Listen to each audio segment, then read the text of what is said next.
como se degusta, como armazena, tá? E como saber ler um rótulo aí do vinho. Ok? Vamos lá. Aí a breve história também que o vinho, uma bebida 8.000 a.C., tá?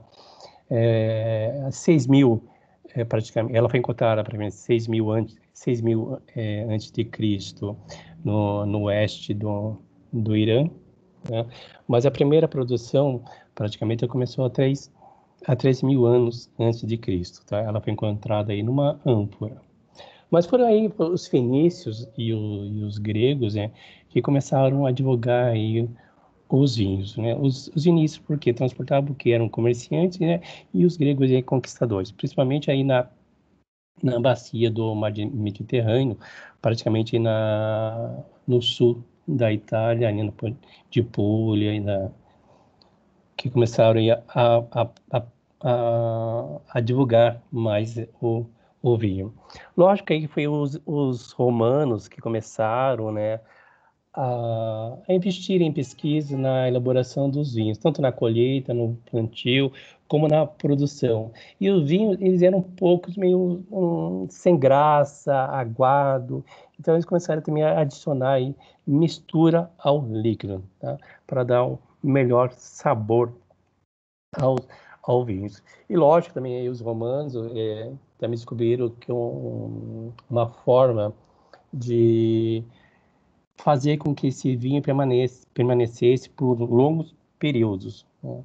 Eles começaram a fazer, lógico, colocavam esses vinhos, armazenavam esses vinhos nos jarros, né? E tampavam esses vinhos, esses jarros, com lama, vedavam, né? Esse, esse jarro aí com lama. Aí veio a queda do Império Romano, praticamente, aí parou aí o cultivo das videiras. Ela só retornou, né, na Idade Média com os novos reis. Então esses reis começaram aí a ceder, né, propriedade para as igrejas. Em contrapartida, já para se manter aí as igrejas, os conventos, os padres começaram a fazer a plantação das videiras, né, e também do trigo. Lógico, aí das videiras faziam aí o vinho, simbolizando aí o sangue de Cristo, e o pão, tá, o corpo aí de Cristo. Mas foi no século XIX que o Luiz Pasteur, através de Napoleão, né, Napoleão convidou aí a Luiz Pasteur para descobrir, né, por que os vinhos, né, estragavam, se contaminavam e traziam doenças, né, para as pessoas. Foi através de uma levedura que Pasteur descobriu, tá, que essa levedura estragava os vinhos. Tá? Mas após 3 anos que ele descobriu isso, né?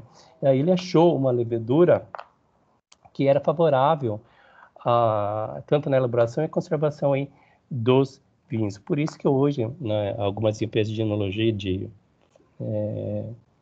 empresas, né, os viticultores, nesse caso, eles trabalham muito com os laboratórios para construir novas leveduras para preservar aí também o vinho, ok?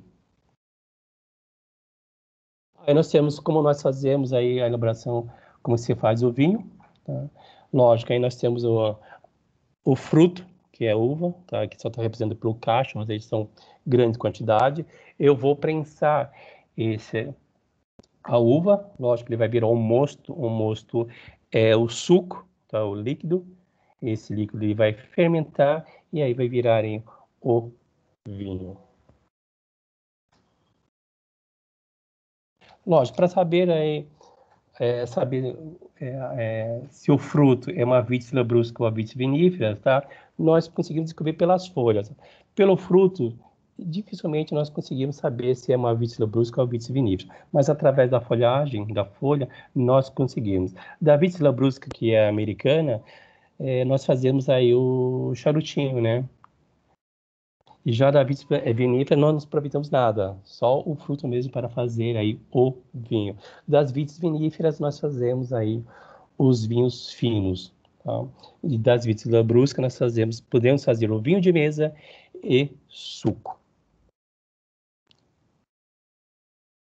fico aqui muito apressado, por favor, manda controlar, tá bom?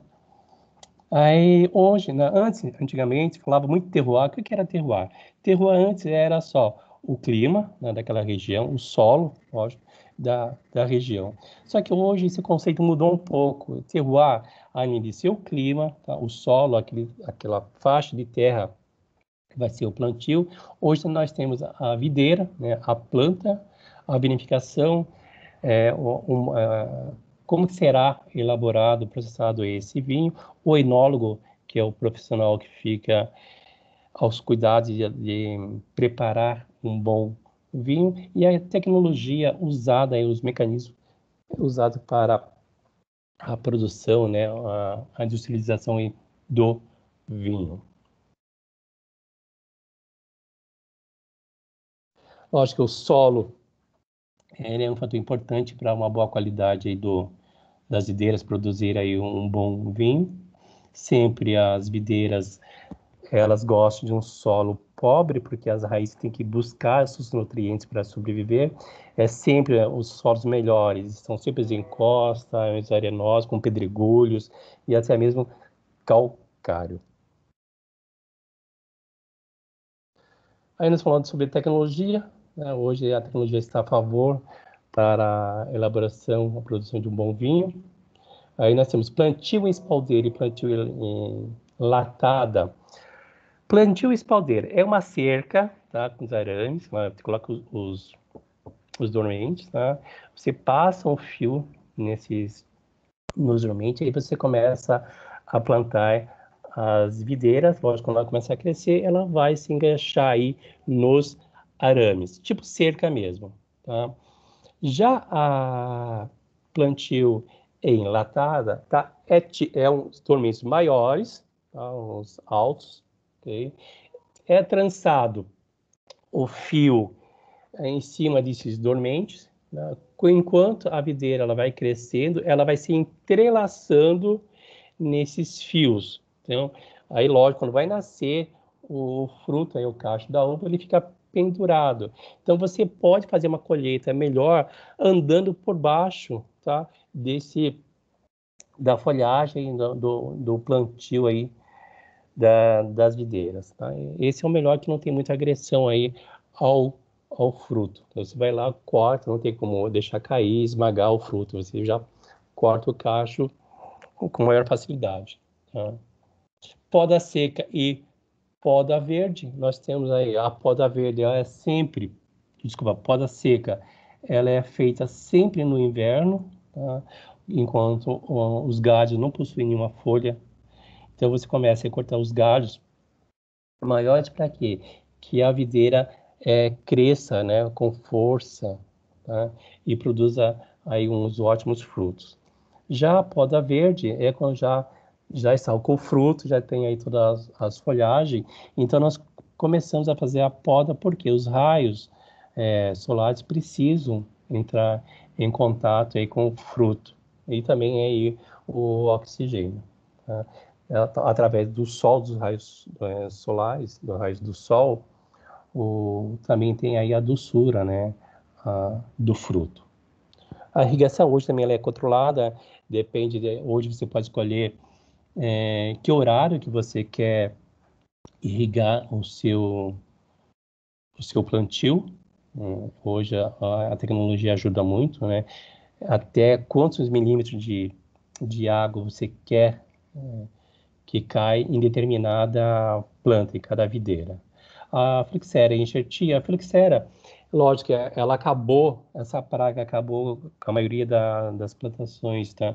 Dos vinhedos, principalmente na França e Portugal, destruiu boa parte do, do plantio das videiras. E a enxertia, o que eles fizeram? Os pesquisadores notaram que a Vitis labrusca, a americana, era resistente à praga. Então, o que eles fizeram? Eles começaram a usar, fazer enxertia, pegaram aí o caule, né, da Vitis vinis, desculpa, da Vitis labrusca, cortaram aí ao meio, né, fizeram um corte dentro desse caule e pegarem outro caule da Vitis vinifera e introduziram e aí amarraram. É o desenho que estão vendo aí do lado, tá? Introduziram, amarraram e isso vai cicatrizar, né? E aí vai nascer aí a planta Vitis vinifera. Será aí um produto, a uva Vitis vinifera e não a labrusca.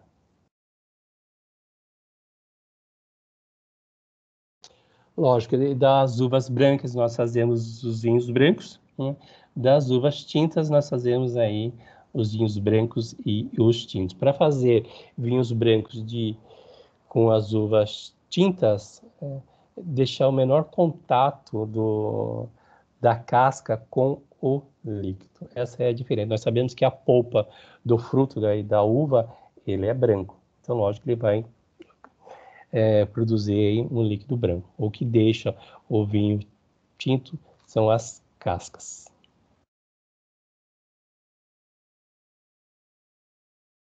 Que maravilha. Alguém tem alguma pergunta?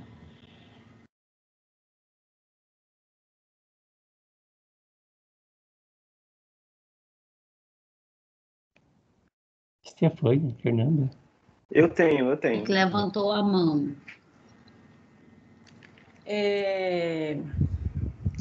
Qual é o vinho que posso tomar com uma determinada comida? Olha, aí eu vou falar, a gente tem uma regra que a gente fala, todo mundo, que nós, quando estudamos, nós falamos, né? Os vinhos tintos, né? Com carnes vermelhas, vinhos brancos com carnes brancas, né? Rosé, pode ser carne brancas e aves, nesse caso, peixes. Entendeu? Mas é o que eu sempre falo, é gosto.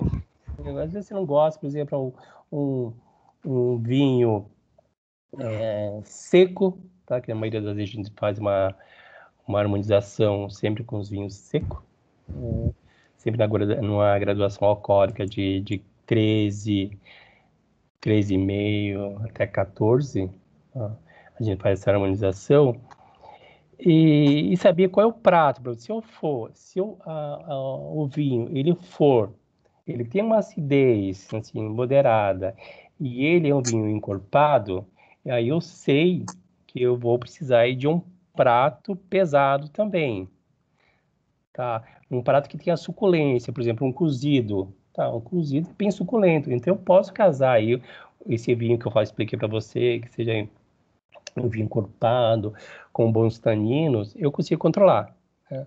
Eu posso falar, por exemplo, um vinho branco, né? Que ele já é uma acidez, tem uma forte acidez, né?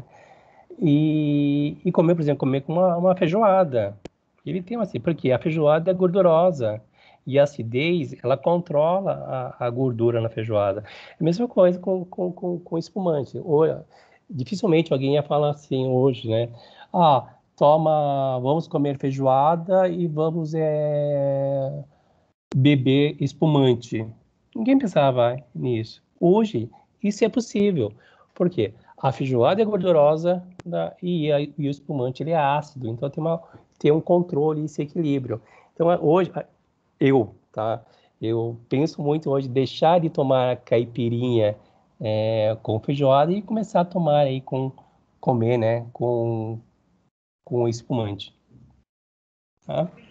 Obrigada, hein? Tem mais pessoas, tem mais gente, professor. Tem a Stephanie também, ela quer fazer uma pergunta. E a Sônia. Estou indo. Oi, professor, tudo bem? Tudo bem.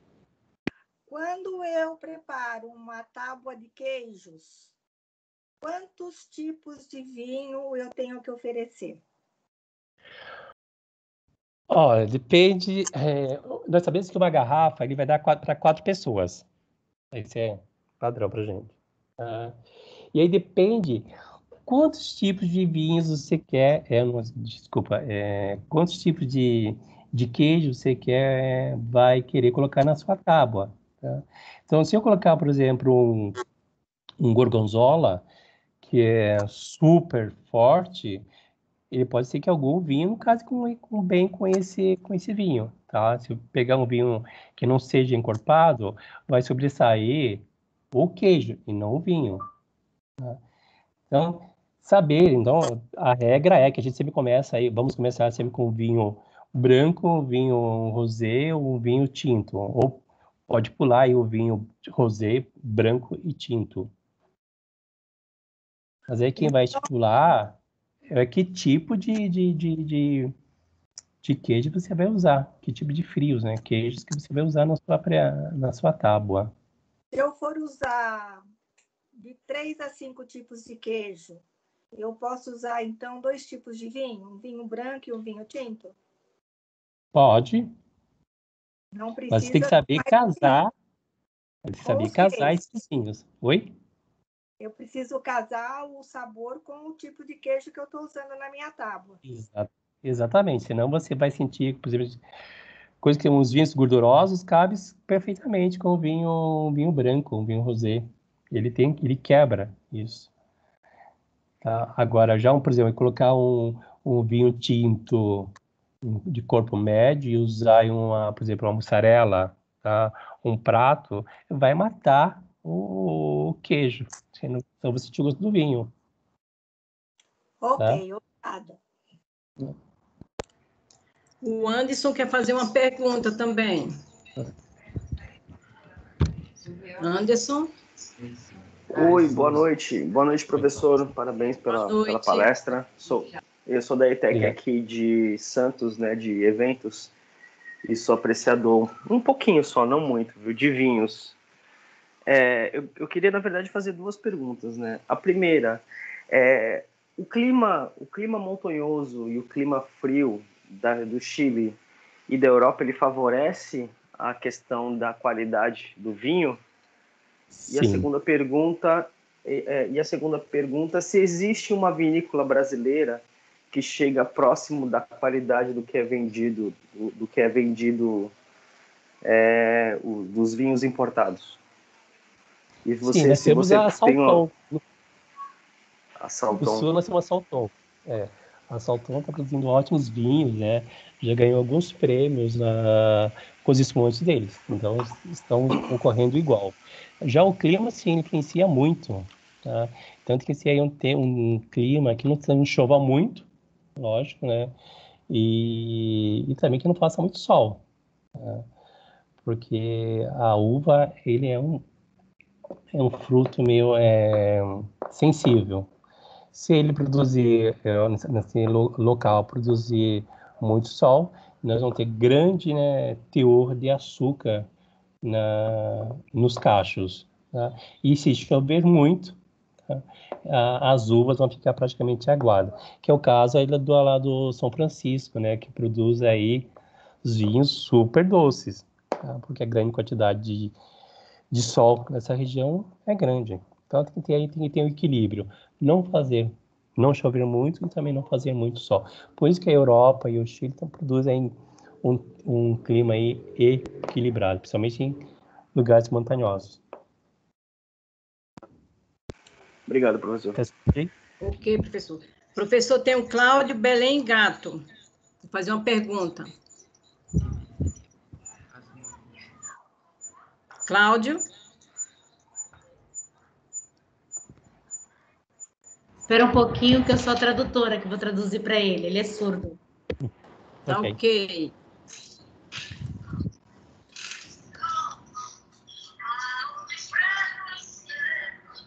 Parabéns, gostei da palestra. Bem simples, bem esclarecedor.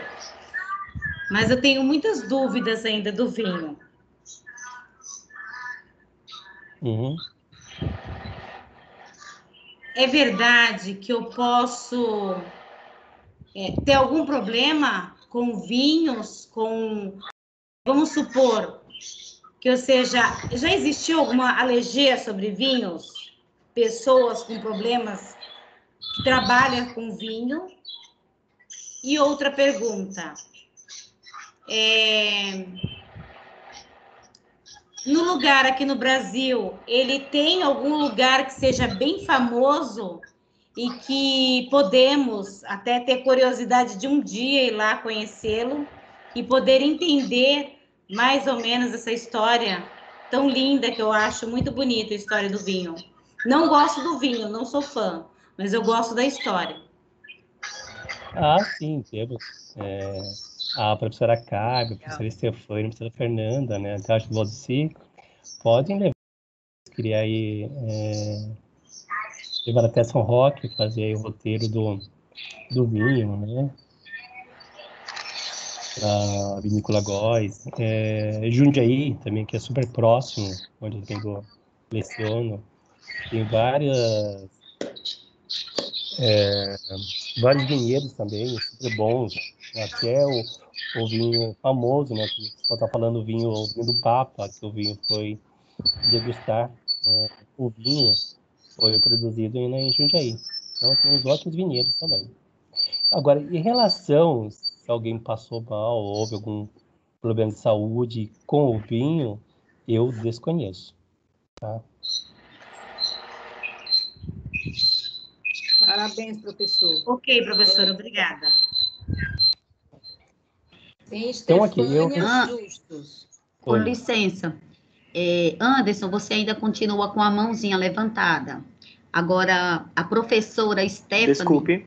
Ela está com a mãozinha levantada, ela quer fazer pergunta. Tudo bem. Vamos, Estefânia. Boa noite aí a todos. Boa noite, professora Taúfo.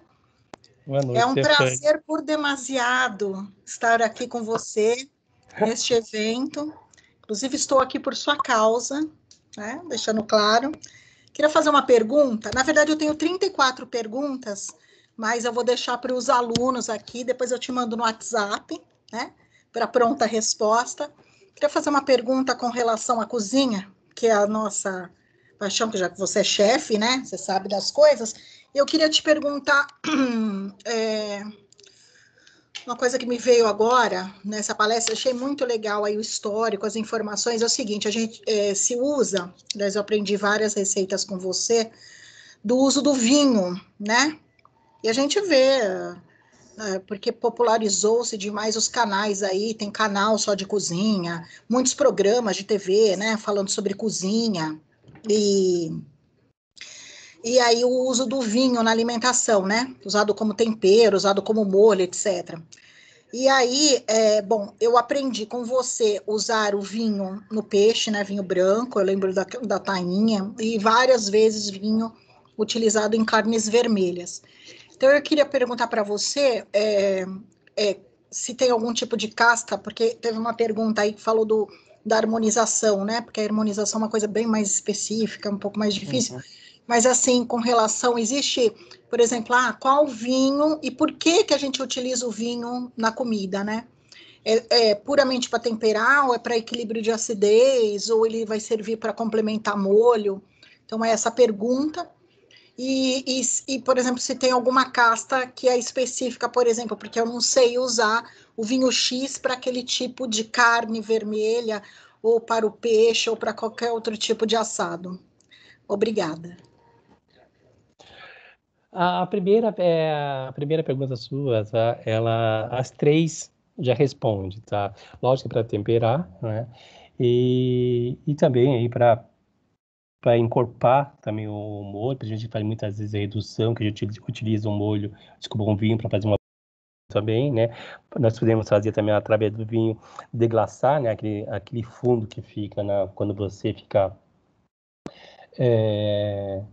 refogando, que fica aquela parte, né, do alimento que gruda no fundo da panela. Então a gente usa também muito um vinho para fazer esse deglaçar e também incorporar aí para tirar a gordura, controlar também a gordura de alguns alimentos. No caso do risoto, né?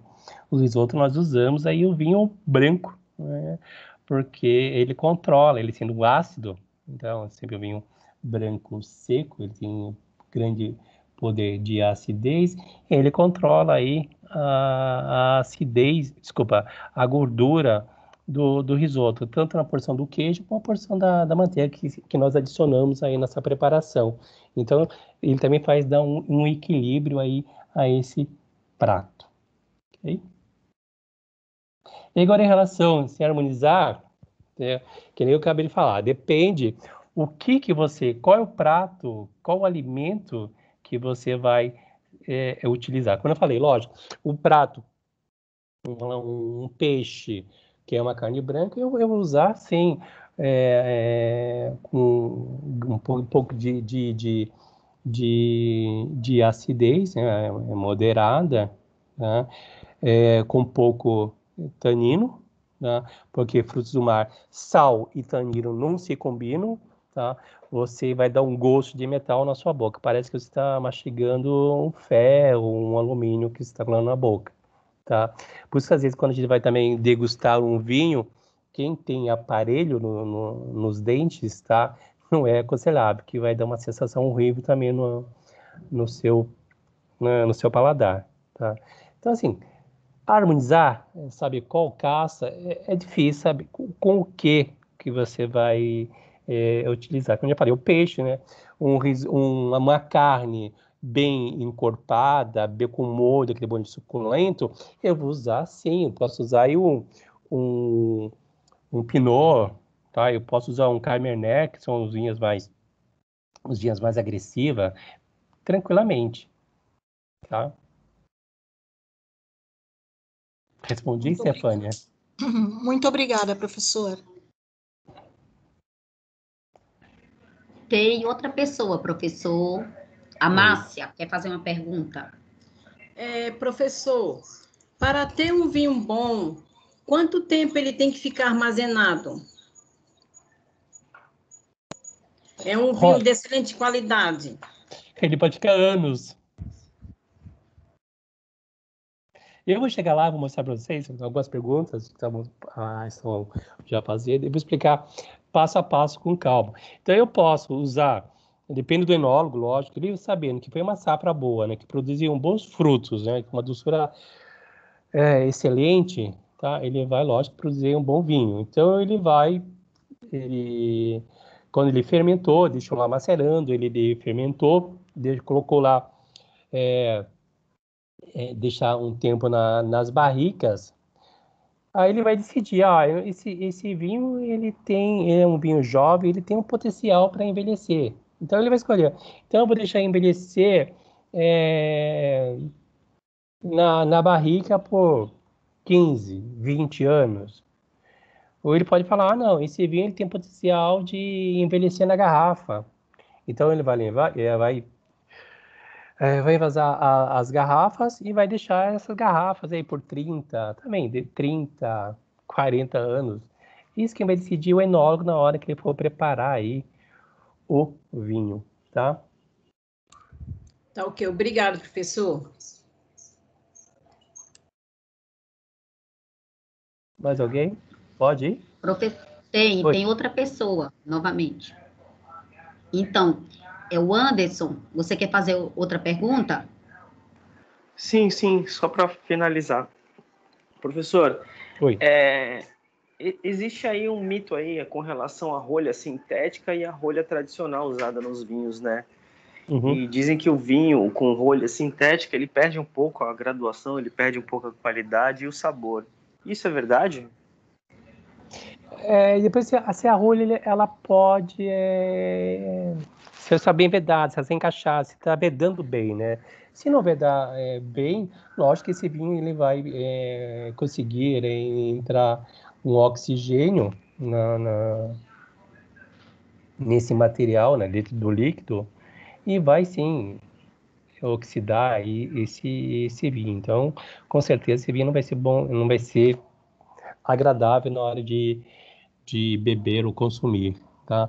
Já a rolha, o legal da rolha é que ela se encaixa e quando ela entra em contato também com o líquido, ela se expande, tá? Ela estufa e isso faz com que aí o ar não consiga penetrar dentro da garrafa, tá? Mas hoje nós estamos, assim, apesar que o sobreiro, né, é uma árvore que está praticamente, né, se extinguindo, né? E ela também dificilmente ela para reproduzir novas casca, né? Porque da casca do sobreiro que nós fazemos a rolha. Então, a produção está escassa de rolha. Estão usando agora, né?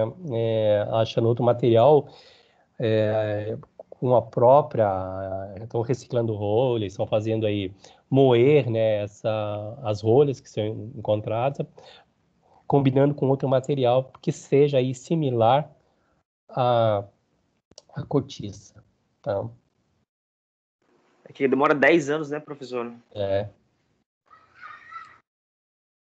Professor, a Estefânia quer fazer uma outra pergunta. Então, Estefânia? Ai, não, eu peço desculpas, eu não abaixei a mão. Desculpa, viu, Márcia? Nada, que é isso. Muito obrigada. Na verdade, eu tenho muitas perguntas, mas eu já estou mandando aqui um e-mail para o palestrante, né, para não tomar o vento, tá? De nada.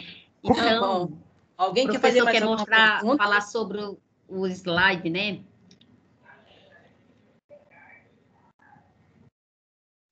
Oi, estão me ouvindo? Se quiser, posso continuar. Sim. Então, professor, a gente continua fazendo pergunta ou o senhor continua com o slide aí? Vou para o slide que vai surgir mais perguntas. Isso, vai agregar cada vez mais. Então, aí eu Maravilha. recebo ali, né? Eu recebo aí o caixa, né? A recepção das uvas, ela passa por uma esteira, né? Chegando no desengaçamento, né? Ele corta o fruto do caixa onde está preso, né? Aí a prensa, que hoje são pneumáticas, né? Para ela vai fazer aí essa prensa pneumática, não precisa você ficar pisando, então ela já consegue aí fazer prensar grande quantidade aí.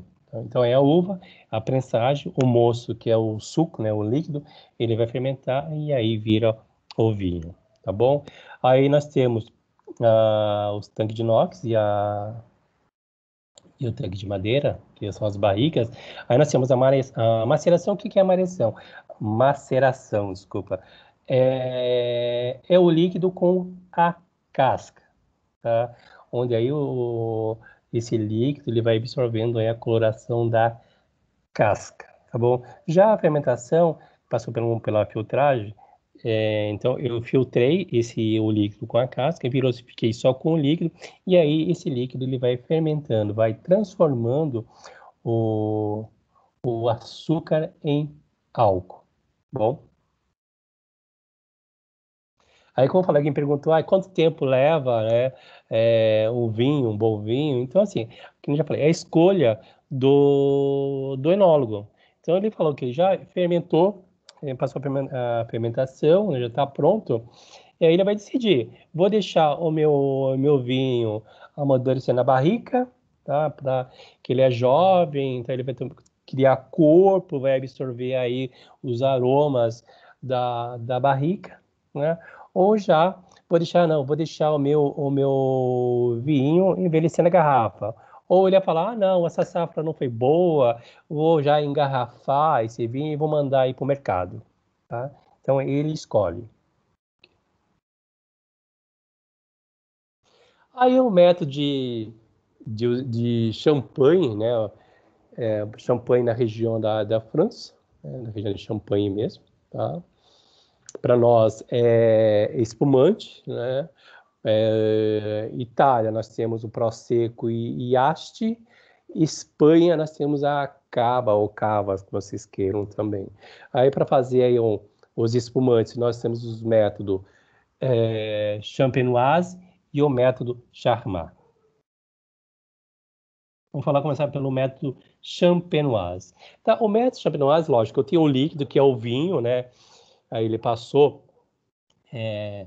pela maceração, a fermentação, sempre uvas brancas, para fazer aí os espumantes. Nós temos aí a Pinot Noir, a Chardonnay, que é para fazer o nosso espumante. Então, lá no método Champenoise, que é um método tradicional ou método clássico, eu tenho o vinho, né, que já passa pela fermentação, licor de tiragem, esse vinho de tiragem, eu vou colocar levedura e açúcar, ok? E aí vou engarrafar esse líquido, tá? E na garrafa, esse líquido ele vai sofrer uma segunda fermentação. Tá? Nesse envelhecimento autólise, quando esse vinho, tá, ele vai criar alguns sedimentos na parede, tá? E esses resíduos, vamos falar nesse sentido, ele vai desenvolver a potência do espumante, ele vai criar corpo no espumante, e quanto mais tempo, né, esse líquido, né, permanecer nessa garrafa, o mínimo tá? O mínimo é 8 meses, tá? Para fazer esse procedimento, tá? Para ficar aí no envelhecimento autólise, tá bom? Aí, onde também nesse envelhecimento autólise, quando cria aí as pequenas bolinhas. Quanto mais tempo permanecer, lógico, nesse envelhecimento autólise, as bolinhas, elas se tornam as mais finas. Então, quanto mais finas elas permanecerem, tá, é o melhor espumante. Remoagem ou púlpito, quando essas garrafas ficam de cabeça para baixo, e sempre tem uma pessoa que passa por lá e vai virando um quarto dessa garrafa. Vai ter uns desenhos que eu vou mostrar para vocês, tá?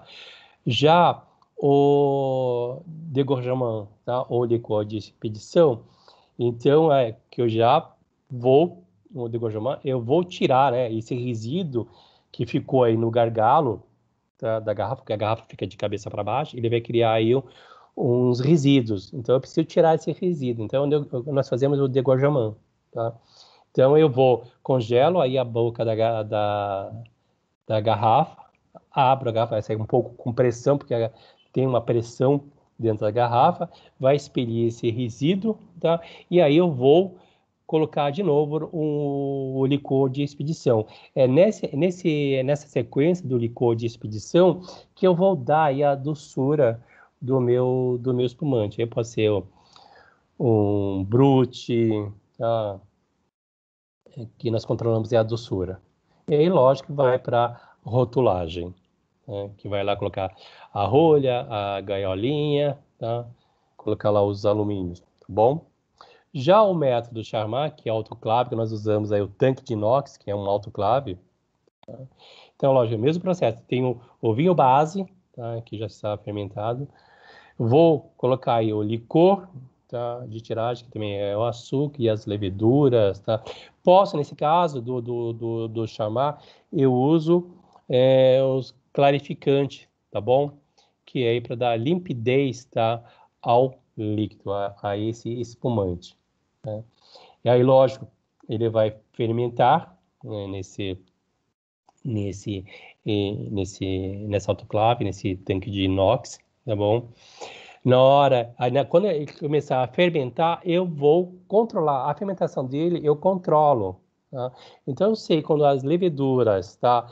Já a doçura, vamos falar desse caso, controlou aí o álcool, tá? E a doçura desse líquido, eu vou dar um choque, tá? Para matar, tá? Essa levedura, que ela termine, tá? O processo. Também posso ter os dois casos. Eu posso elevar essa temperatura para que as leveduras trabalhem rápido com esse líquido. Eu também posso aí baixar até 5 graus aí para fazer com que essa levedura diminua o processo dela. Aí eu vou filtrar, né? Quando eu vou filtrar esse líquido, vou passar para o outro tanque, né?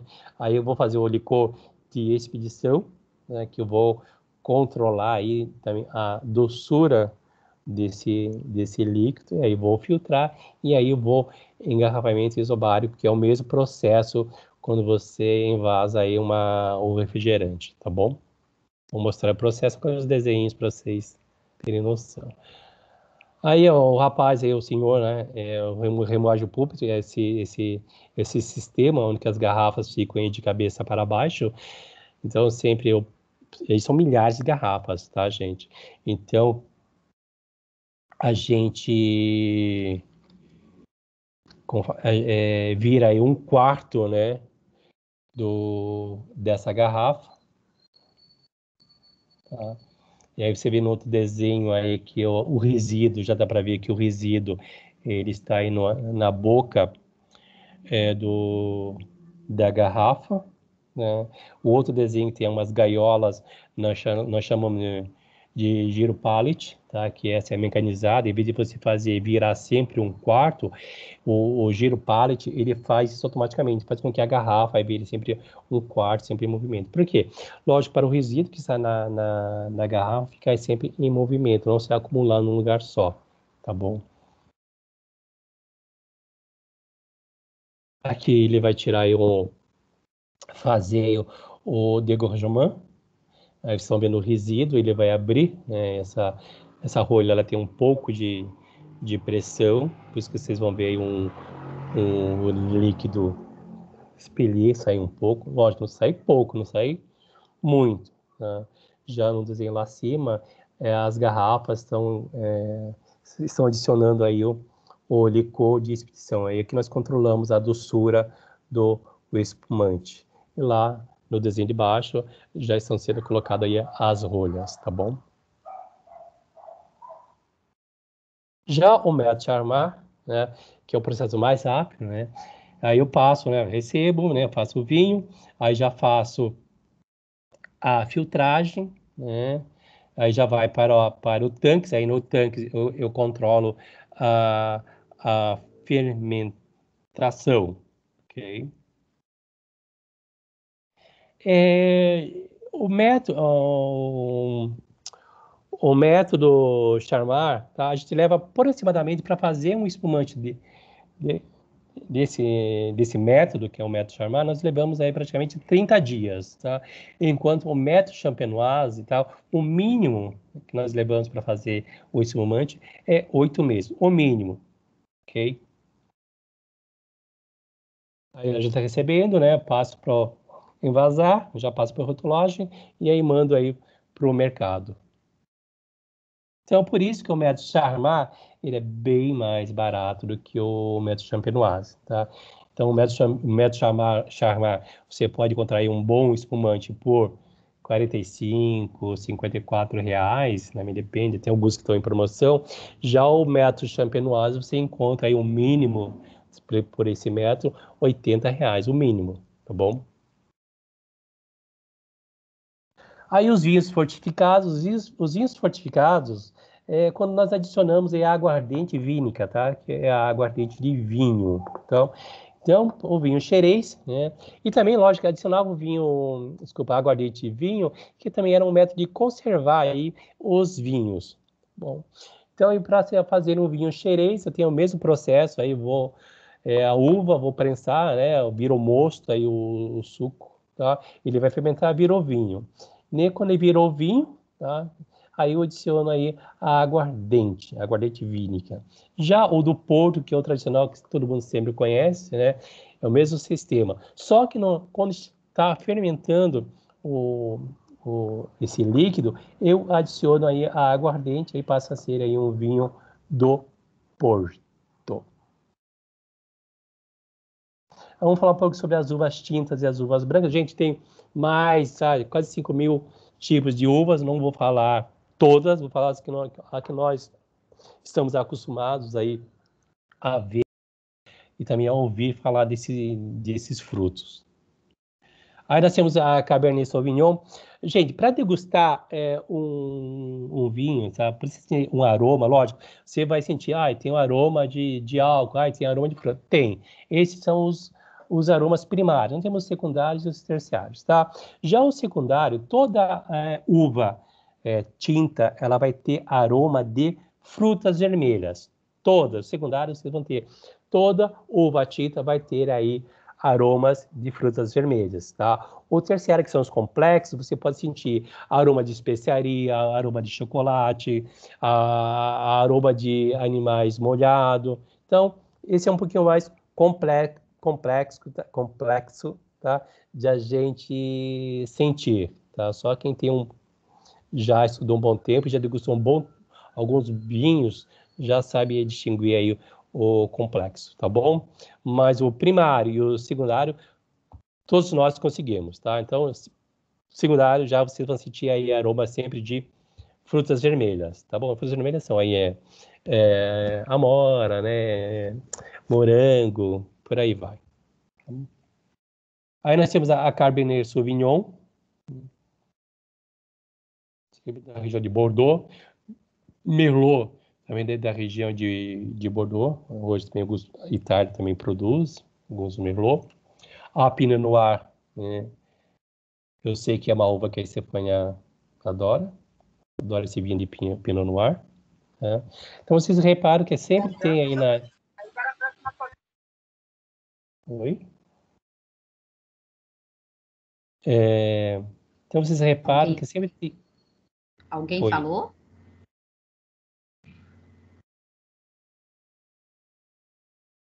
Acho que ninguém, né?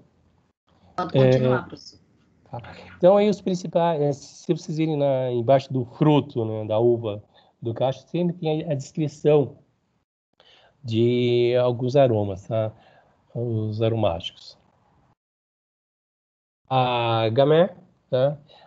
Frutos vermelhos de novo, né? É da região de Borgonha, né? O Shiraz, né? Também aí tem framboesa, okay?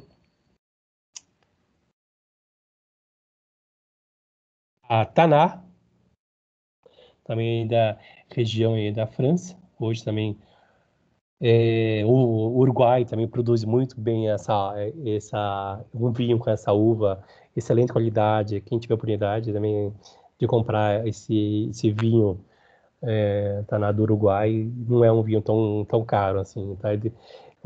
Recentemente compra que eu fiz, eu paguei R$38. Tá? E é um ótimo vinho também, com essa uva. Tempranillo ou Tempranillo, como vocês queiram, tá? Essa da Rioja é da Espanha, da região da Espanha, Rioja. Então, vocês estão vendo que o secundário sempre vai aparecer aí frutas vermelhas, tá bom? Aí nós temos a Touriga, tá? Que é de Portugal, a Touriga Nacional. A Matsuelo, também é de Rioja. A Graciano, também é de Rioja. Garnacha, o Garnacha, também é da Espanha, sempre gosta de um clima bem quente, essa Garnacha, o Garnacha. As uvas brancas, tá? Elas vão ter aí aroma sempre de baunilha, manteiga, tá? De frutas amarelas, né? Pêssego, abacaxi, né? São esses aromas, tá?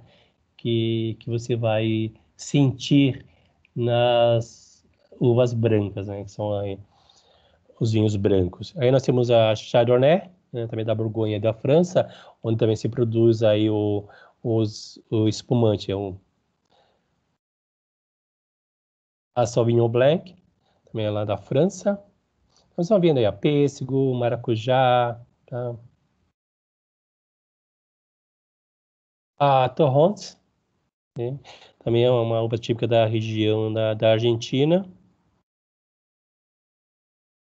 A Riesling, Renano.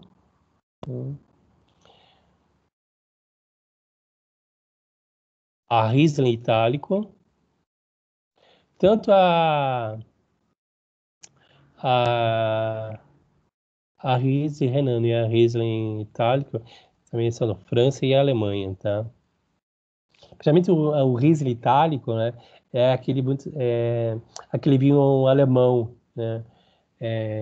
Da garrafinha azul. Acho que é o Gewürztraminer, né? O nome desse vinho. Acho que é Gewürztraminer. É feito dessa uva, o Riesling Itálico. É aquele Label from Ish? Aí, quando a gente vai ler o rótulo, tá? Quando nós sabemos um vinho varietal, é quando naquela garrafa, tá? Ele contém 65% daquela casta daquela uva, tá? Então ela leva aí o nome no rótulo aí nesse caso, aqui nesse rótulo que estou apresentando para vocês, é de uma Chardonnay, tá? Então, eu sei que esse vinho ele é varietal. Então, dentro dessa garrafa que eu estou mostrando aqui no slide para vocês, 65% do líquido que compõe essa garrafa é da Chardonnay, tá bom? Quando é um vinho assemblagem ou de corte, eu sei, não vai, em alguns casos, não tem o nome da uva, tá? Porque eu sei que é uma mistura e aí, de líquidos, mas hoje os países dos novos mundos, né? Por exemplo, a Austrália, né? Nova Zelândia, África, né? Desculpa, África é velho mundo. Eles estão colocando agora o nome aí de duas uvas, né? Então você sabe que metade da garrafa é de uma uva e a outra metade aí de outra. Por isso que tem o nome aí das caças, tá? O nome da uva aí nos rótulos. Então eu sei que é um vinho em assemblagem, tá? Ou para ser um varietal, tem que ter aí só o nome que predomina aí, o nome aí da uva. Aí um vinho safrado, um vinho genérico, né? É o ano que é produzido a colheita e a produção aí desse vinho. Né? Então eu posso escolher, por exemplo, vamos falar de 2019, né? De 2019, uma boa produção, tá? Foi uma boa colheita, uma boa safra. Então eu vou colocar lá no meu rótulo da minha garrafa, safra 2019, tá? Então eu só vou colocar o ano lá, 2019. Aí se for quando é um vinho genérico, eu não coloco data, não coloco ano, porque aí eu trabalho com dois líquidos, tá? Com safra diferente. Então eu posso pegar, eu posso pegar o ano de 2018 e 2019, tá? Então é o que nós chamamos de um blend, são dois líquidos e anos diferentes. Então eu sei que é aí um vinho genérico.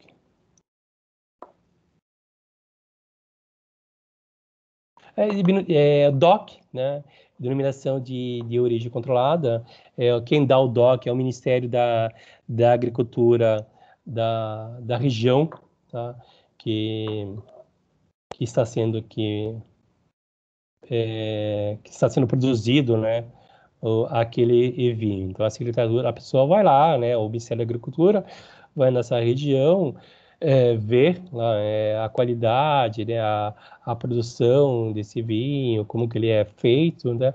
E aí, se seguir as regras, ele coloca aí o DOC, ele coloca aí lá um selo para esse vinhedo. Então, hoje nós temos aí vários, principalmente Portugal tem, Espanha tem,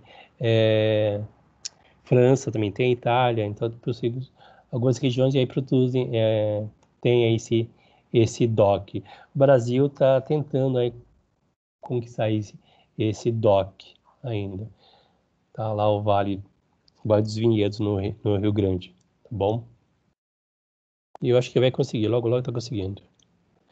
Aí a coloração, né, a cor aí dos vinhos, né, para ser um vinho branco, ele começa com um amarelo mesmo, já meio palha, tá? Ele vai até para um castanho, né, um ambar. Já um rosado é bem um rosinha mesmo, ele vai até para a cor de salmão. Então é sempre da minha esquerda para a direita é quando o vinho é jovem e ele vai envelhecendo, tá? No meu lado direito é quando o vinho já está envelhecendo. Já o vinho tinto começa sempre com um violáceo, um violeta, e aí ele começa até a cor do atijolado, aquela cor do tijolo que está sendo já envelhecendo. Bom?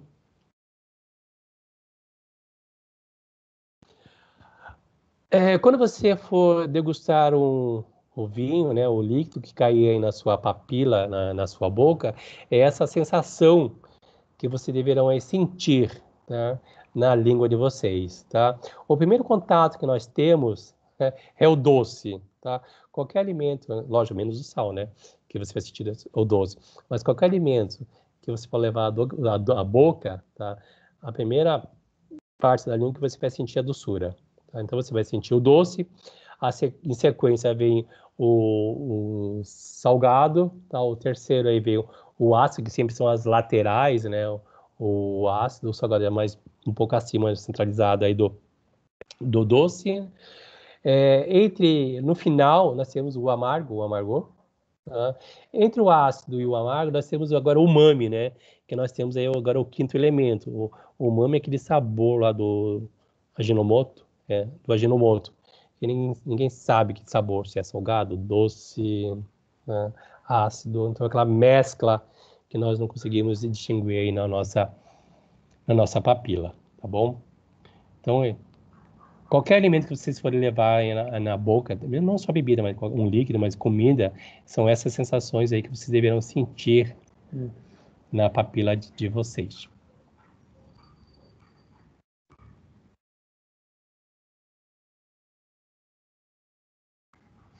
Vamos falar sobre a observação dos aromas, que é gustativa, não vai ter como falar agora, tá? A intensidade, tá? Quando você coloca, vou explicar para vocês. Eu vou pular porque eu vou ter que abrir uma garrafa de vinho para vocês, tá, gente? Mas vou explicar essa parte, tá? Aí, como eu falei sobre taninos, né? Taninos com peixe não combinam pelo sal. O tanino não combina, não casa bem pela parte metálica. É o mesmo caso aí do sal. Taninos e se casam super bem, depende aí do prato, né? Nós sabemos que o tanino, quem já comeu uma banana que não está totalmente madura, ou um caju, se você dá uma mordida, você sente que a sua boca fica presa, né? Ela resseca, né? E já, por exemplo, com carne, que é um prato bem suculento, então ele vai te dar aí uma umedecida aí na sua papila, tá bom? A decantação, também vou mostrar uma decantação para vocês, né? Decantação, quando eu vim envelhecer na garrafa, um vinho de guarda que nós falamos, né? Então ele vai criar aí borra, né? Alguns resíduos no fundo da garrafa, e aí para eu não servir essa borra para as pessoas, eu tenho que fazer a decantação, né? Transferir esse líquido da garrafa para o decanter. É quase a mesma sensação. Quem já fez um café lá no coador e deixou, precisa daquele coador melita, né? Que às vezes esquece, transborda aí o coador e passa aquele resíduo, né? Aquela borra do café. Aí você sempre que vai ter aqueles pozinhos no fundo, né? Da garrafa. Aí. É a mesma coisa, tá? Para vocês terem noção. Lógico que eu não tenho vinho de guarda em casa ainda, tá? Não tem como mostrar para vocês, mas eu vou mostrar como você faz uma decantação, tá? Aí a temperatura que nós devemos, né, servir aí os vinhos, sempre aí um espumante de 4 a 8 graus, né? Um vinho suave, tá? Tem um perfume agradável, não muito forte, né, mas suave, de 10 a 12, uns vinhos rosados de 8 a 12, os vinhos tintos de corpo médio ou frisante de 10 a 12, aí os vinhos de corpo médio que nós vamos tomar hoje, que eu vou abrir hoje, né, e vou degustar com vocês de 12 a 16, né, e aí já encorpados os vinhos fortificados de 16 a 18, tá? Porque se a temperatura estiver muito abaixo, né, por exemplo, muito alta do que esses vinhos que eu for degustar, você vai sentir o teor de álcool muito elevado, tá, na sua boca. A sua boca vai esquentar e a hora que você ingerir esse líquido, ele vai também descer um pouco queimando aí na sua garganta, tá? É porque ele não está numa temperatura adequada. E também, se você baixar demais a temperatura desses vinhos, né? Se for um vinho tinto ou um branco que seja o espumante, você vai matar aí as suas papilas gustativas. Então você não vai sentir praticamente nada, você não vai sentir o sabor do líquido. Bom, então a temperatura influencia muito, tá, numa degustação de vinhos. Então eu vou mostrar como se abre uma garrafa para vocês, tá? Eu vou pular essa parte. Tá? Aí Isso, o melhor. professor. Oi. Que eu nunca consegui abrir uma garrafa. Vou mostrar para vocês, tá? O melhor lugar para guardar, né, um vinho na sua casa que não tem adega, né? Eu conheço algumas pessoas que são chiques e têm adega em casa, tá? Não vou citar nomes, mas conheço. Nossa, que legal! Quem será? Ah, quem será, né, Stefânia? Quem? Ah, conta.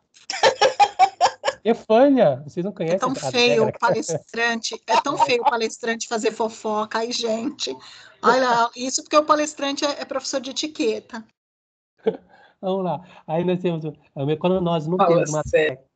uma adega climatizada em casa, nós utilizamos aí o gabinete da pia, tá? Porque é o melhor lugar para você guardar aí o vinho. Por quê? Ele tem uma temperatura adequada, sempre constante, né? Lá a luz também é adequada, é meio penumbra, não é totalmente escuro, também não é super claro, não pega luz, né?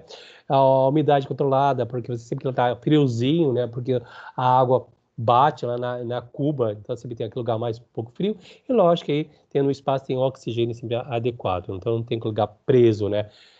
Preso o gabinete da pia. Então você consegue entrar aí um pouco de oxigênio. E esse oxigênio que entra no gabinete aí da sua pia, tá? Também você consegue controlar, né? Você não vai abrir toda hora ou bater porta do seu gabinete. E lógico, quando você for guardar aí o vinho no gabinete da sua pia, né? Você não pode ter nenhum produto de limpeza, não pode colocar detergente e por aí vai, tá bom? Só ele mesmo.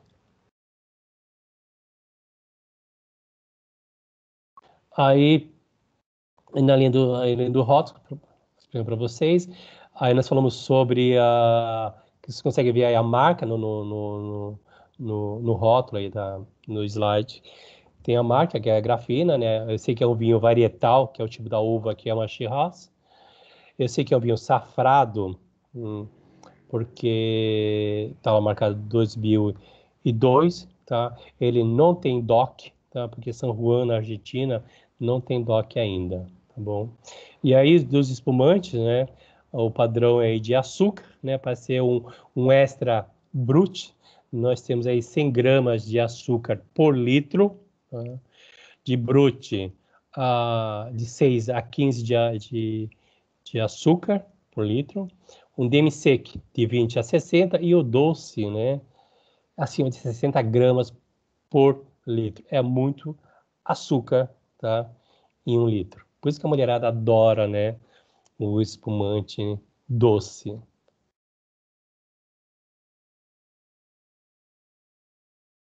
Aí já falei também de nomenclatura, varietal, né, se é um vinho assemblagem ou de corte. Eu falei, quando não tem, por exemplo, o nome da uva, tá, no rótulo, mas eu sei que na garrafa, lá embaixo do rótulo, está com a palavra vinho fino. Se tem aquela palavra vinho fino, eu sei que é um vinho das uvas vitis viníferas. Caso não tenha o nome da uva, mas está lá o nome vinho de mesa, eu sei que é um vinho das uvas americana ou labrusca, tá bom? Aí de álcool, dá uma concentração numa garrafa, né? Para ser um vinho leve, eu sei de 7 a 9, né? De álcool, de mesa ou fino, tá? De 10 a 14, um vinhos fortificados licorosos de 14 a 18 de álcool. Em relação ao açúcar, para ser um vinho seco, eu preciso adicionar de 5 até 5 gramas de açúcar, um demi-sec de 5 a 20 de açúcar e um suave, hein? Acima de 20 gramas. Posso adicionar açúcar no vinho? Posso, tá? Porque às vezes a doçura do fruto não é suficiente, então as pessoas adicionam, sim, o enólogo pode adicionar um pouco de açúcar aí para dar aí uma doçura, tá? Fazer com que fermente aí a levedura, tá bom? Ok? Perguntas, pessoal? Ok, que maravilha, professor. Vamos lá. Agregou muito. Eu não conhecia nada de vinho. E a gente estava com mais de 50 pessoas participando da live. E creio que já tem gente com a mãozinha levantada. Agora sim, eu vou pegar um vinho, tá? Eu coloquei, não tem uma adega, adega climatizada, né? Eu vou ter que usar a geladeira. Eu coloquei alguns minutos na geladeira antes de começar, para chegar aí numa temperatura 16 a 18 graus, tá? Aí um vinho tinto. Ai, a minha adega tá 18 graus, querido, seguindo sua recomendação. Olha que coisa. Então, essa é uma Pois temperatura. é. O Anderson quer fazer uma pergunta. Pode fazer, né? Ô, professor, acho que Oi. tinha outros alunos à minha frente, mas acho que aproveitando a dica aí dos minutinhos na geladeira, qual o ideal de tempo, por exemplo, você tirar, a pessoa simples, não tem adega, né, humilde e tudo mais. Que eu, né? Vamos lá. Que nem eu também. E quanto tempo você recomenda colocar na geladeira, assim, para dar uma graduação, uma temperatura agradável? Depende, ó. Eu acho que no freezer é mais rápido. A gente deixa aí uns 15 minutos, é o suficiente, tá? A gente vai... mas assim, se você não conseguir abaixar, se você não tiver um termômetro, né, você não consegue verificar aí a temperatura, tá? Então, a gente precisa ter um termômetro. Caso o vinho não esteja acima ou abaixo, né, você deixa ele um pouco fora até atingir a temperatura. Quando a gente faz degustação, principalmente quando eu fiz lá fora, o vinho estava super abaixo da temperatura de 15, 14, né? A gente abria, colocava um pouco o termômetro na garrafa e esperava ele chegar à temperatura, de 16 a 18 graus. Agora, quem tem uma adega climatizada não tem esse problema, né? Lá no visor, né, aparece lá tanta temperatura. A Adriana Arruda. Obrigado pela dica, também professor. Pergunta, professor. Desculpa. Oi. Adriana Arruda. Professor, os vinhos Oi. mais populares, eles são de baixa qualidade? Popular que você fala é... Mais baratinho. Quanto? Que Um a gente... São Tomé, um sangue de boi, esse? Isso. Não, eles não são feitos das uvas viníferas, são labruscas, que são as americanas, tá? Entendi. Tem a Andréia Luchetti, é isso? Andréia? Boa noite, sou eu, Andréia. André. Boa noite, professor, muito obrigada. Boa noite. Eu gostaria de saber, assim, por exemplo, hoje com essa questão do aumento de temperatura, né, mundial, essa questão da... Isso afeta cepas de uvas? Já tem algum estudo sobre isso? Sim, tem. Já temos, entendeu? Se o clima em algumas regiões, principalmente, né, na Europa, quando faz muito... A Austrália também está com muito esse problema, na Nova Zelândia, que faz muito calor, está fazendo com o clima. A produção dos vinhedos, tá, não está sendo muito boa. Quando você puder muito calor, né, eles estão produzindo as cascas muito doces, então eles estão fazendo aí, mudando a produção desses vinhos para serem mais aí ou espumantes ou vinhos mais doces. Quando chove muito, o vinho aguado praticamente não tem doçura, a maioria vai para suco, tá? Tem desperdício. Entendi, porque basicamente a gente vai ter esse tipo de diferenciação. Por exemplo, eu entendo que o senhor fala de safras, né? Olha, a safra foi boa, foi ideal, temperatura, chuva ideal. Ou se não, de repente, criar outro tipo, né? Porque tende a ser diferentes. Uhum. Entendi. Tá ok, muito obrigada. A Sueli também gostaria de fazer uma pergunta, professor. Uhum. Sueli. É Sueli. Sueli, desculpa. Sueli, desculpa. Oi, Saudades de bem? você. Tudo bem? Tudo. O que você me fala dos vinhos orgânicos? Você conhece? Eu conheço pouco dos vinhos orgânicos, tá? Tem que começar desde a plantação, tá? Ele também tem que receber selo, e não pode ter nenhum aditivo, né, nesse líquido. Mas é pouquíssimo, né, a produção dessas videiras, tá? Muito pouco. Tive numa palestra no Senac Uhum. e chegamos a aprovar. Muito bom, viu? Gostei bastante. É bom. Ela é mais leve, né? Isso. Sim.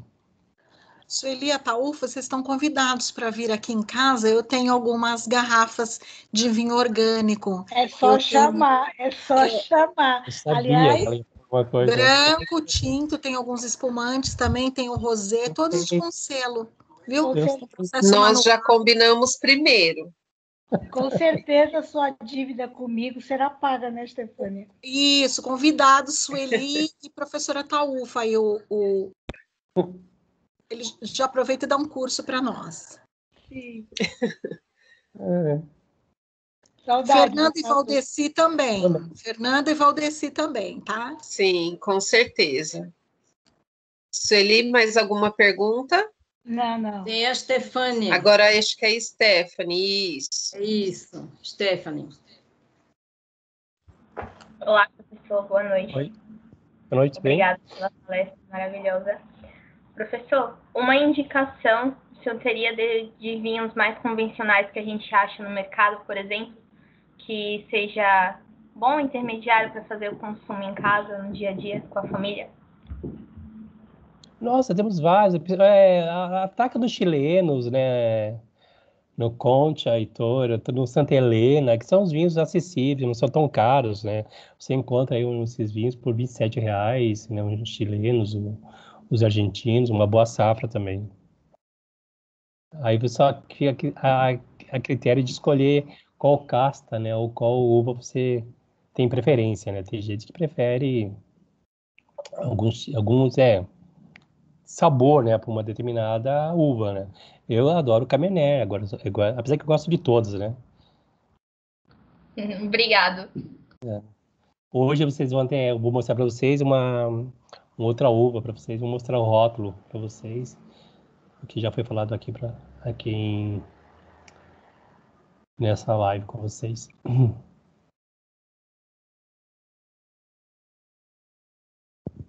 Mais alguém? Posso aí abrir a garrafa, buscar a garrafa? Marisa. Pode abrir a garrafa.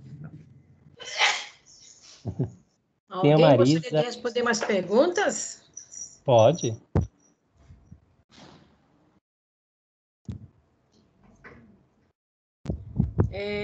Marisa. Isso. Marisa?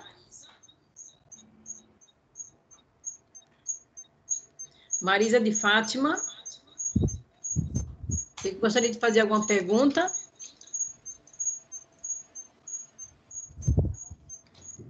Eu acho que não, professor. Está com a mãozinha levantada, mas não... Pode abrir a garrafa, professor. Eu vou levantar aqui para pegar... Isso, professor. Pode abrir. Tá bom? Já volto. Tá bom. Pena que nós não podemos tomar.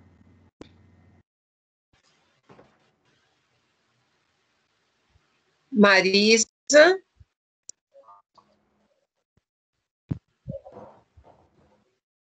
Será que ela esqueceu a mãozinha levantada?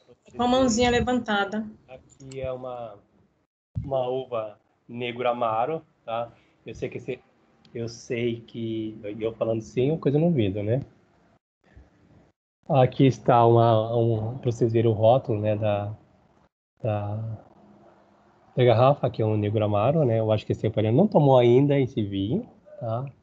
Ele é italiano, tá? Ele é Tendoc, ele é da origem de Puglia, tá bom? Aí é o sul da Itália. Ainda não, mas reserva uma garrafa. Ok. Eu sei que aqui não está marcando, tá, para vocês. Eu sei que é um vinho... Às vezes a gente precisa procurar. Às vezes as informações não estão no rótulo. Você pode encontrar também no contrarótulo, tá? E aí no contrarótulo 16, tá? 2016, tá? Ou falou de álcool 13%, tá bom? Tira. Oi? Aí, põe lá. Vamos lá? Eu vou Pode a pessoa levantar. Eu acho que não sei se vocês conseguem. Vamos ver, peraí. Gente, agora muita calma nessa hora.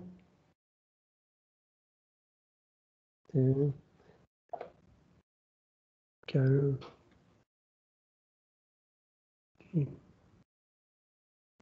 Dá para vocês verem a garrafa? Eu vou colocar... Sim. Sim. Agora, eu vou colocar o termômetro, tá? Para saber a temperatura da garrafa, tá? Ele vai acender, tá? Vai aparecer o reflexo da temperatura aí da garrafa, tá bom? Nossa, quero um negócio desse de Natal. Professor, o termômetro não deu para ver. Termômetro não deu para ver. Muito chique, nem sabia que existia isso. Essa é tipo um bracelete, tá? Que você coloca no corpo da garrafa. E aí, ó, vocês viram que eu coloquei no instante, ó, já acusou, se vocês estão conseguindo ver, os números, tá? Que acende. E ele já estava no 18 graus. Onde ele para, a cor mais fraca, azul, nesse caso, é onde está a temperatura, tá? Não, eu não tenho uma. Professor, onde eu encontro um termômetro desse? Eu comprei esse aqui em São Paulo. Deve ter, né, nesses pão de açúcar que são chiques, que tem na Enseada, aí deve ter, Carrefour. Não tem, não. É que eu deixei uma sugestão de esquema organizacional para o armário. Tá batendo aqui, que é o mais... não sei se eu vou conseguir ver. Tem alguém com a TV ligada. O mais azul, não sei se vocês conseguem ver. Dá para ver? Não, né? Dá, agora dá. Ó, ele tá batendo. Ele vai para 14 e tá indo para 16 já. Se eu deixar mais um tempo aqui, essa temperatura vai chegar a 16 graus. Eu sei aí que esse vinho, tá? Ele vai já estar adequado para eu abrir. Então eu já posso até aquecer, segurando aqui, colocando um pano, eu posso aí aquecer, ele vai aí, levar um pouco a temperatura para chegar aí uns 16, 18 graus, tá bom? Isso com tranquilidade eu vou conseguir abrir, tá bom?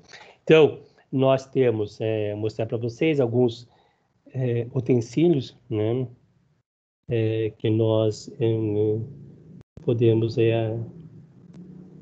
fazer uso, né, para abrir aí uma garrafa de vinho, tá? Então, vocês conseguem ver, são esses equipamentos que a gente, não sei se dá para ver, né?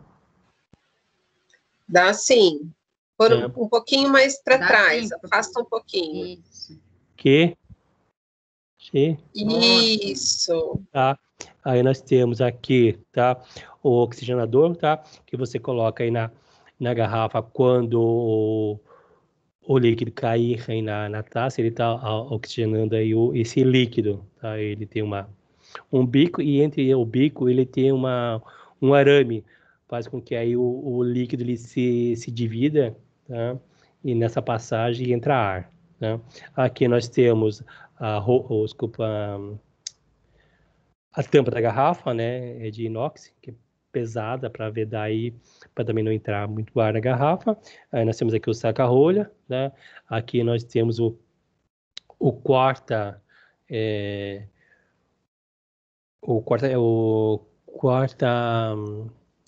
corta-plástico, né, o metal, e aqui esse que nós o menor, deixa eu ver se eu vou tirar, peraí.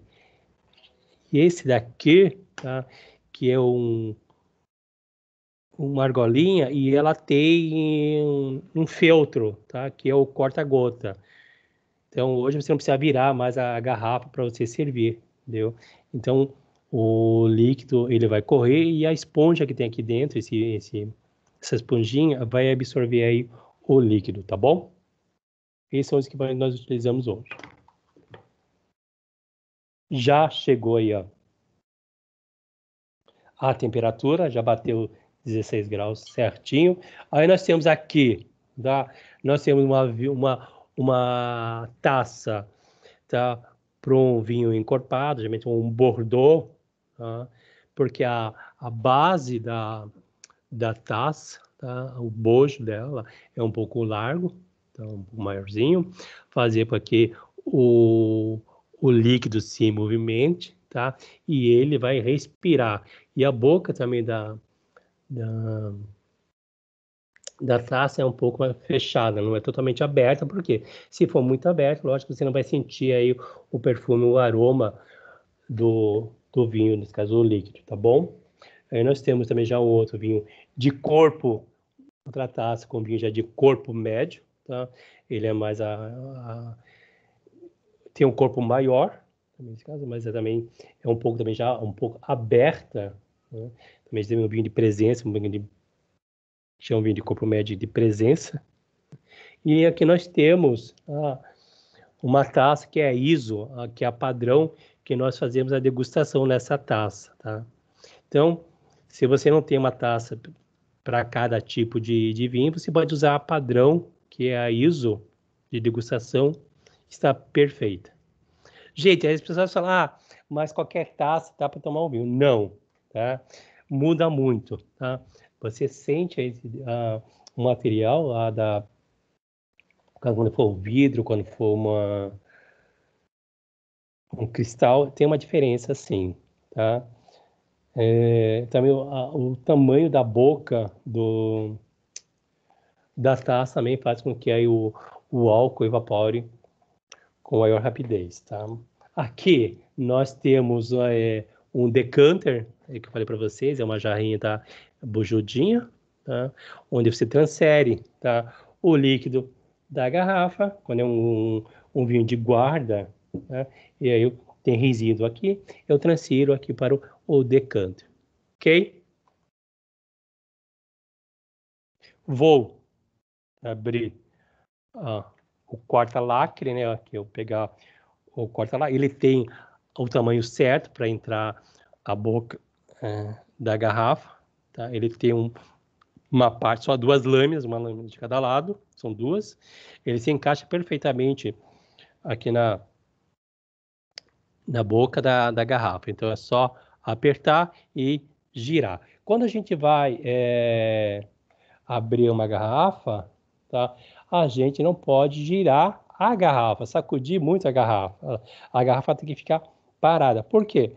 Porque o vinho é uma bebida viva, tá? Então,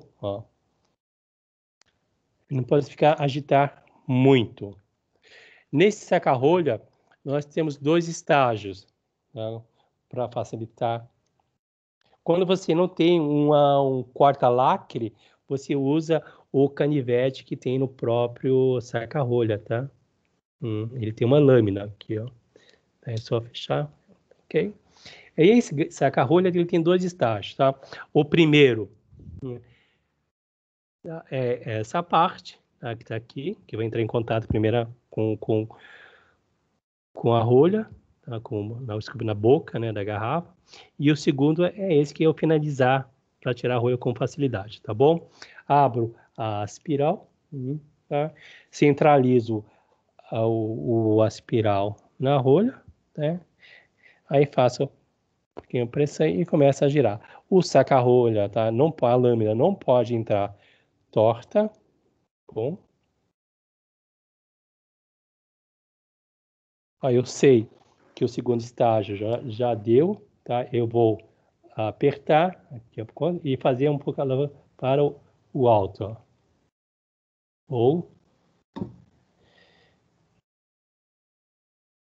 Professor, manda seu endereço. Hã? Manda seu endereço que eu tô chegando aí. Aí é o segundo estágio, ó. Vamos na casa de Stefânia. Sim, marcar um drive-thru. Gente, mas que é isso? Eu não sou adega, hein? Olha, não furou, tá? A rolha, ela não furou, tá? A rolha, ela está bem úmida, tá? Não tem nenhuma parte seca, então eu sei que esse vinho, ele foi bem armazenado, não conseguiu entrar ar na garrafa, tá? Aí eu tiro, tá? Tem algumas pessoas que preferem, né, que cheirar a rolha para sentir aí o aroma do vinho. Aí fica a critério de cada cliente, tá bom? Aí para você servir um vinho, quem pediu vai fazer a degustação, essa pessoa ela vai degustar, ela sentiu todos os aromas, provou o vinho, aí sim, ele autoriza o enólogo ou o médico ou qualquer outro profissional a servir a pessoa que está com ele. Sempre servimos, tá? Pelo lado direito, tá bom? Então, você sabe que tudo que é feminino está do meu lado direito. Então, a taça, né? Então, ela está do meu lado direito, sou obrigado a ser pelo lado direito, né? Então, tudo que é feminino vai ficar do meu lado direito. Por exemplo, a faca, a colher, tá? Estarão do meu lado direito, sempre.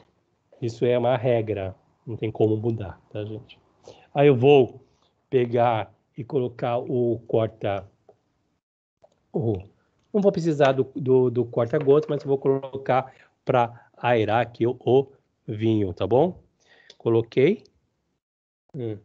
Ok. E aí vou servir. Você quer ver? Só espero que eu não quero o computador. Por que não quer? Ai, gente.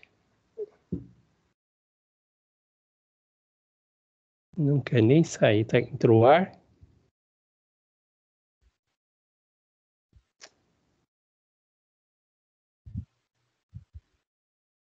É a primeira vez que não funciona. Tá funcionando. Por que não quer funcionar? Gente. É porque a gente não tá aí, professor. Não, já sei.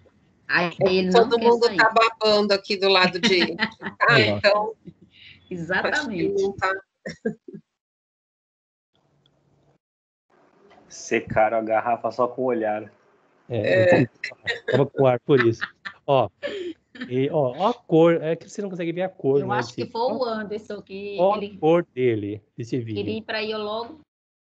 Ó a cor rubi que é esse vinho, tá? Uma coloração aqui, um rubi, tá? Eu sei que esse vinho já é um vinho aqui de 2016. Vou mostrar aqui para vocês, peraí.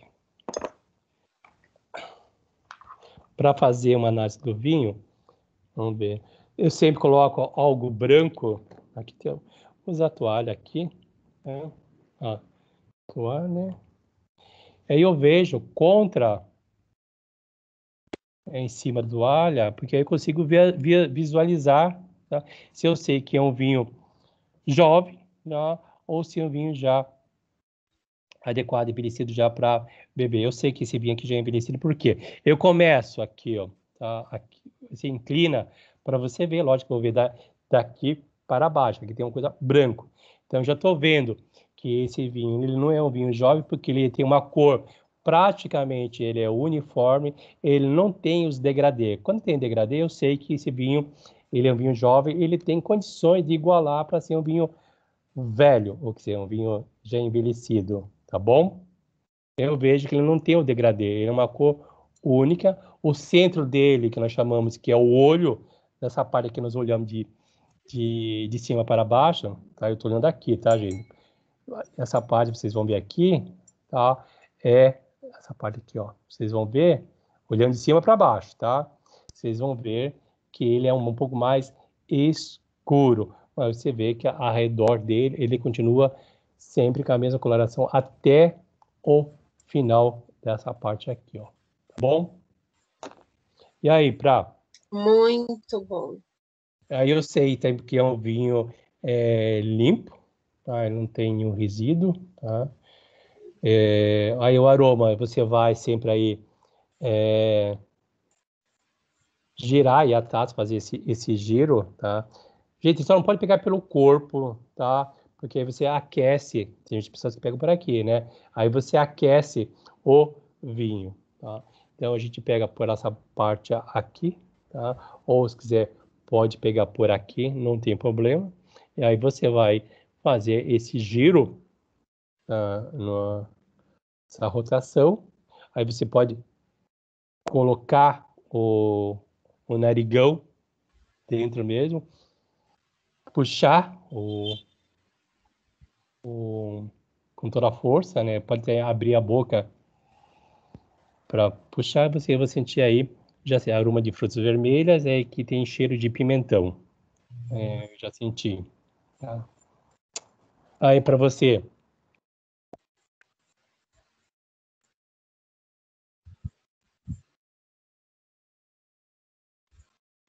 eu sei que é um vinho equilibrado, ele tem uma acidez, ele é pouca, tem um pouca acidez, tá? Um álcool controlado, você passa pela sua garganta, ele não queima, ele desce suave, tá? Então esse vinho é adequado já um pouco para consumir um vinho bom, tá bom?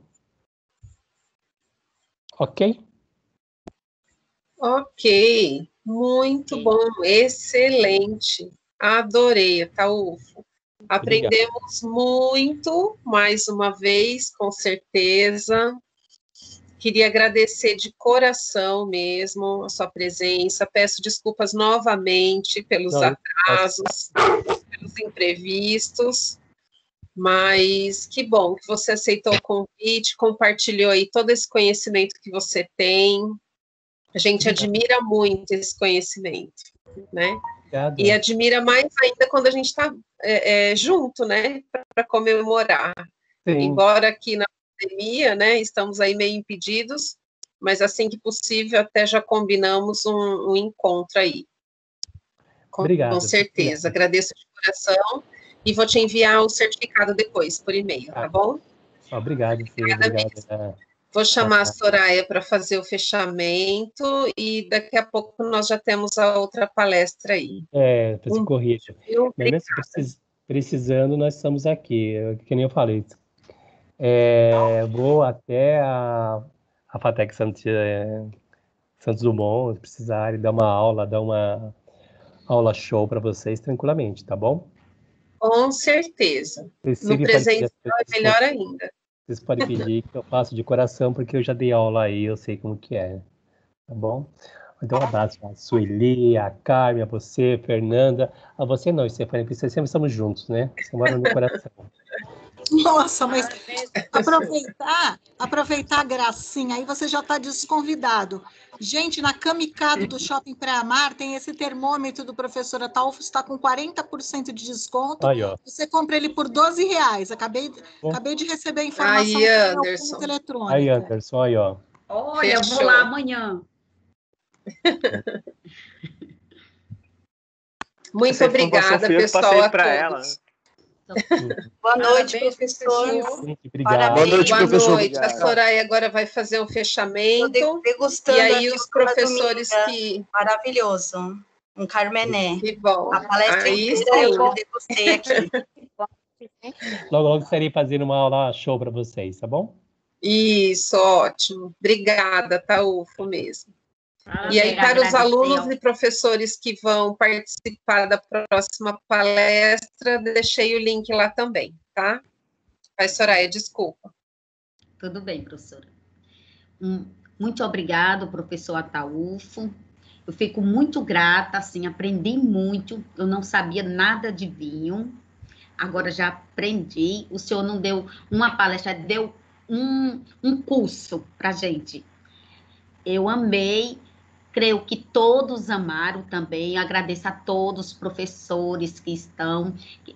Creio que tem pessoas que é de outras ETEC também. Eu agradeço a cada um pelas perguntas que fizeram, assim, que esclareceu muitas dúvidas que a gente tinha também. E é isso. Daqui a pouco nós temos outra palestra. E eu convido a todos a participarem também. Tá bom, obrigado e abraço a todos, tá bom? Obrigada. Tchau, gente. Obrigada a todos. Boa noite. Obrigada a todos. Tchau, gente. Boa noite. Parabéns. Quero vinho! Eu também! Estou indo para a casa dele agora. Vou assistir o segundo horário lá. Ah, sem comentários, viu? Desculpa.